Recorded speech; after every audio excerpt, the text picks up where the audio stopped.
That morning, David Walker felt his heart racing. Today could change his life forever. He had prepared for weeks for this job interview, hoping to land a dream position at a top construction firm. But what happened at the company's front door would leave him questioning everything. And the final words spoken by the boss? They sent shockwaves through the entire company.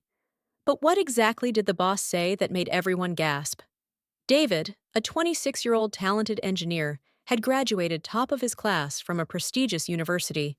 His resume boasted impressive projects, and he was confident that his skills spoke for themselves. He dressed in his best suit, polished his shoes until they shined, and left his home with his mother's words echoing in his ears. "Show them who you are."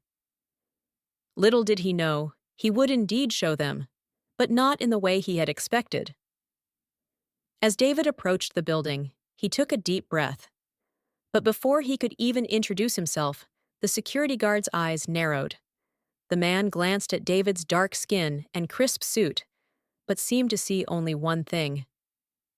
"Maintenance is through the back entrance," the guard said coldly. David froze.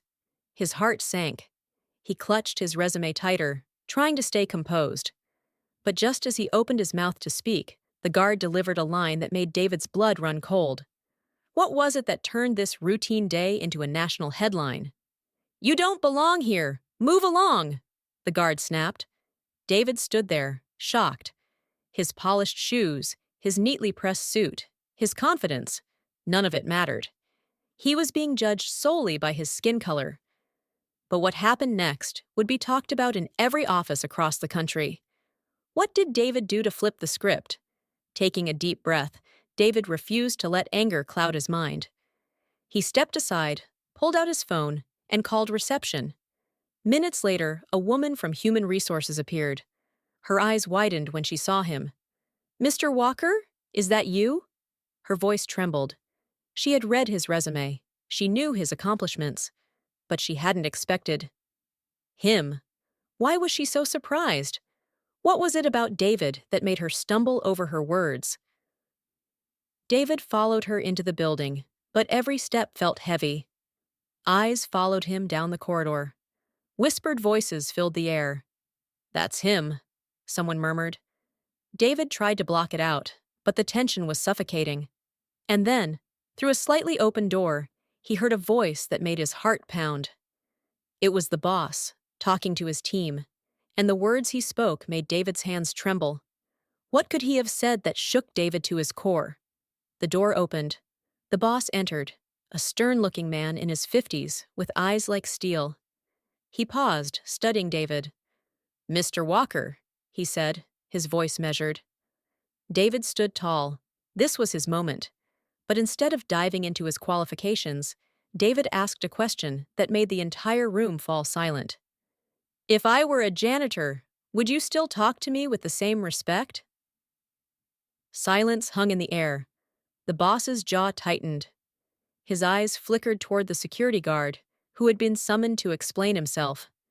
Everyone waited for the boss's response. And when he finally spoke, his words didn't just break the silence. They shattered the walls of prejudice. What did he say that left everyone stunned? "We value people based on their skills, not their skin color. That guard is no longer part of this company." The room was breathless. David's heart raced. This wasn't just about a job anymore. It was about justice. But what happened to the security guard after that? Did he regret his actions? Did he learn from his mistake? That part of the story remains a mystery to this day. David got the job. But more than that, he became a symbol. His story spread across social media like wildfire. Companies everywhere started re-examining their policies. Strangers messaged David, thanking him for standing up. But there was one message that stood out, from someone he least expected. Who was it that reached out, and what did they say? It was the security guard. His words were short but heavy with emotion. "I'm sorry. You taught me something I should have known long ago." David's journey didn't end with getting hired. Within a year, he was promoted. But the real victory was the change he sparked. Every time someone walks through that company's doors now, they're judged by their talent, not their skin. But one question still lingers in people's minds. What if David had walked away that day? What if he hadn't made that call?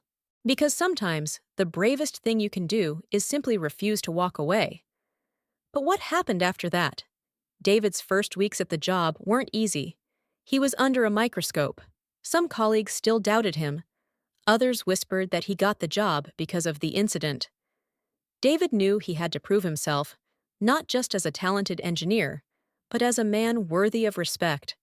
Late nights, early mornings, David poured everything into his work. His first project was a major bridge design. When he unveiled his innovative solution, the room went silent. Not because they doubted him, but because they were in awe. That day, David didn't just build a bridge on paper. He built a bridge between prejudice and progress. Months later, David stood on the site as the bridge's construction began. The same security guard who once turned him away was there, now working for a subcontractor, having rebuilt his life.